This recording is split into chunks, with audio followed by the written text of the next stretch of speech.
సన్యాస ధర్మాన్ని 100కి 100 పాళ్ళు పాటించిన మహాపురుషులు ప్రాతస్మరణీయులు చంద్రశేఖరేంద్ర సరస్వతి మహాస్వామి వారు ఒకప్పుడు దేశాంతరంలో పర్యటన చేస్తుంటే శుద్ధ పల్లెటూరులో ఉన్నారు.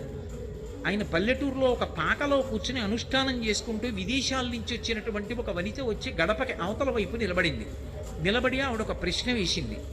ఆవిడంది, పునర్జన్మ సిద్ధాంతము సత్యము అని మీరు నిరూపించగలరా అంది. ఆయన నవ్వి ఏమీ మాట్లాడలేదు. ఆవిడ అలాగే నిలబడింది. ఒక అరగంట పోయిన తర్వాత ఒక అంతేవాసిని పిలిచారు.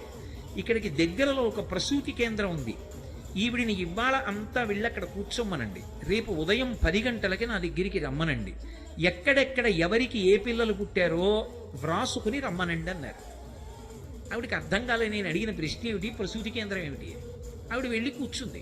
మర్నాడు 10 గంటలకు వచ్చింది. ఏమైందో చెప్పమను అన్నారు. ఆ హాస్పిటల్లో ఉన్నవి 10 గదులు, అందులో 4 మంచి శీతల గదులు అంటే ఏసీ రూమ్స్, 6 సామాన్యమైన గదులు. నిన్నను 10 గదుల్లోకి 10 మంది ప్రసవ వేదన పొందుతున్నటువంటి స్త్రీలను తీసుకొచ్చారు. అందులో మహదైశ్వర్యవంతులైనటువంటి వాళ్ళు 2, వాళ్ళకి కొడుకులు పుట్టారు. మంచి అధికారంలో ఉన్న వాళ్ళు 2, వాళ్ళకి 2 కొడుకులు పుట్టారు. పుడుతూనే వాళ్ళు రోహిణీ కార్తెలో ఏసీ రూమ్స్లో ఉన్నారు. మిగిలిన 6 గదుల్లో 3 గదుల్లో ఉన్న వాళ్ళు మధ్యతరగతి కుటుంబీకులు. మిగిలిన 3 గదుల్లో అమ్మో ఇంకో సంతానం కలిగింది ఎలా పోషించాలని బాధపడుతున్నటువంటి వాళ్ళకి పుట్టినటువంటి బిడ్డలు.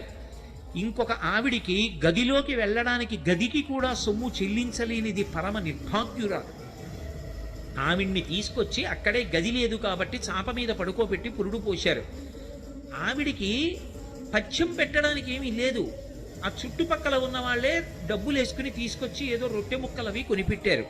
ఇది జరిగింది అని ఆవిడని వెంటనే అంది, నాకు అర్థమైంది, పునర్జన్మ సిద్ధాంతం సత్యం, వీరికి చెప్పక్కర్లేదని వెళ్ళిపోయాడు. ఆ శిశువు కోరి కోరి పుట్టాడా కోటీశ్వరుడికి కొడుకుగా? వాడి కోరిక ఏమైనా ఉందా? వాడికి అధికారం ఉందా నేను ఇక్కడ పుడతాను ఈ ఏసీ రూమ్లో అని? ఏదో ఉంది. కోటీశ్వరుడికి కొడుకు, ఏదో ఉంది అధికారికి కొడుకు, ఏదో కథజన్మ పాపం ఉంది, అనుభవించి పోగొట్టేసుకుంటాడు. పోగొట్టుకుని వాడెంత గొప్పవాడవ్వాలో. వాడు సామాన్యుడిగా పుట్టాడు. పుట్టడంలో పునర్జన్మ సిద్ధాంతం స్పష్టంగా కనపడుతోంది, నాకు అర్థమైంది అని ఆవిడ 2 చేతులు ఎత్తి నమస్కారం చేసి వెళ్ళిపోయింది. ఇది యథార్థంగా జరిగిన సంఘటన. పునర్జన్మ సిద్ధాంతము సనాతన ధర్మమునకు ప్రాణము.